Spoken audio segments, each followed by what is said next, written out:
Greetings everyone and welcome back to MRIS IB podcast series Perspectives Unbound. I am your host Aadi Jain, student of PYP5, and today we have a very special guest with us, Dr. Amit Bhalla, Vice President Manav Rachna Educational Institutions and Chairperson of Governing Body of MRIS IB Schools.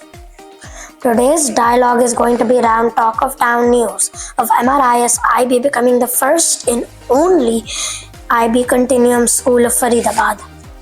First and foremost, sir, congratulations on this remarkable achievement. Could you share with us how you're feeling at this moment, having reached such an incredible milestone? So thank you, Adi. When we got our status of IB Continuum School, it made me very happy, and I see that the entire team had put in a lot of effort to achieve this milestone, and we are the first IB Continuum School of the city, so it always gives you that sense of pride and also a lot of sense of responsibility. So I feel happy and would like to thank young students like you who have done some fantastic work, because it is the students, parents, teachers, the entire learning community together whose hard work has helped us to achieve this status of our school. I must tell you, sir, the entire Manav Rachna community completely resonates with your feelings. The Manav Rachna group is a vast ecosystem providing quality education across all age groups, from toddlers to doctorates. While the group has been excelling with CBSE curriculum, what inspired you to venture into IB education? See, my journey of IB education started when I had sent my son to study at Singapore. So I saw very closely the power of IB curriculum with my son when he was studying at United World College Singapore. So for 5 years he studied there, and I learned a lot. So I saw that the IB program and the IB curriculum is structured in a seamless way of learning. There are a lot of best things which are happening at CBSE. I don't say that is not a curriculum which is not up to the mark. It has given us some amazing results. I am also a product of a CBSE curriculum. I have learnt through CBSE program, through the national curriculum. But IB gives you an edge in terms of your design thinking, in terms of your innovation, in terms of your collaboration, and also the assessment pattern of IB is a bit different. So it helps you to bring every learning together and also assess that learning for you. So IB is more collaborative. IB is, I would say, it is more ideating. It is more research oriented, because you are being assessed and you get your grades and scores based on those things. Therefore, we thought of starting an IB school, and since the world is shrinking, so there is one world, and IB is a curriculum which is accepted across the world. So that was also one of the reasons to start up an IB school. Those are good reasons, sir. So also, next question, what were some initial steps you took to turn that vision into reality, and what challenges did you encounter along the way? So first step was that I started reschooling, because if I go back to my school days, and if I go back to the way we were running our old schools, I was very open to relearn. I was very open to research. I spent a lot of time with the people who have been in the IB space, spent some good time traveling and meeting people in the IB network.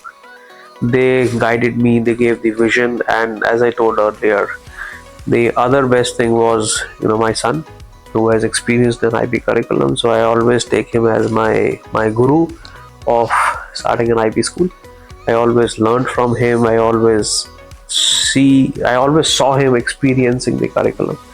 The challenge what I see in IB is, how do you bring in alignment in the vision of the organization, because it's a global community. Like diversity is the key. Diversity is the strength. So once you have people from diverse background, how do you align them towards the institution vision and mission? I see that as one of the focus area for establishing a school. And the other thing was, of course, human resource, getting good and experienced teachers, and how do you upgrade your teachers, how do you create the training programs for teachers. That was the focus area. So for that we also started our IBEC center at our university. So now we are training IB educators at our university, so that we have a big trained pool of IB educators, not only for Manav Rachna but also for the entire IB learning community. Sir, the effort and hard work put into this project are commendable, and they have been instrumental of bringing this dream to life. With the first milestone of becoming the first and only IB Continuum School in Faridabad now achieved, what are your goals and vision for the future of the school? How do you envision IB education shaping the demographic landscape of Faridabad in the years to come? So Adi, this was first step, this was the first milestone, but I think the next milestones are building success stories with every child who is part of Manav Rachna IB. So planning a roadmap for every child, so that every child who has spent time, who is part of the Manav Rachna IB community, should be a success story and should be developed and groomed as an institution in himself or herself. So the next target for me is building success stories of our students who are here with us, the teaching community, everybody who is part of our IB ecosystem will work towards dreaming together with the student who is part of our IB community, and will try to accomplish his dreams wherever we can support. We would like to accomplish his and her dreams together. That's wonderful to hear, sir. As a student, I'm excited to be part of this journey myself. Would you like to share a short message to the MRIS IB family before signing off?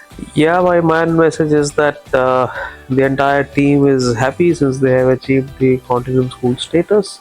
But I would say that this is not the end, rather this is the beginning of doing some excellent and great work. We need to be very focused, we need to be very, very committed and accountable for each and every child who is part of the IB community.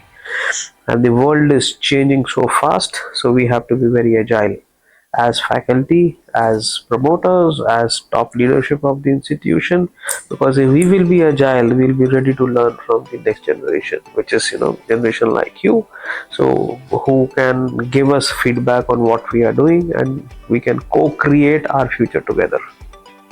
Thank you, Dr. Amit Bhalla, for sharing the remarkable journey of you and the school's leadership embarking upon to achieve continuum status. Your visionary leadership is truly inspiring, and we are all excited to be part of the journey ahead. And thank you for our listeners for tuning in. If you enjoyed this episode, don't forget to subscribe and share. Until next time, keep striving for excellence in education.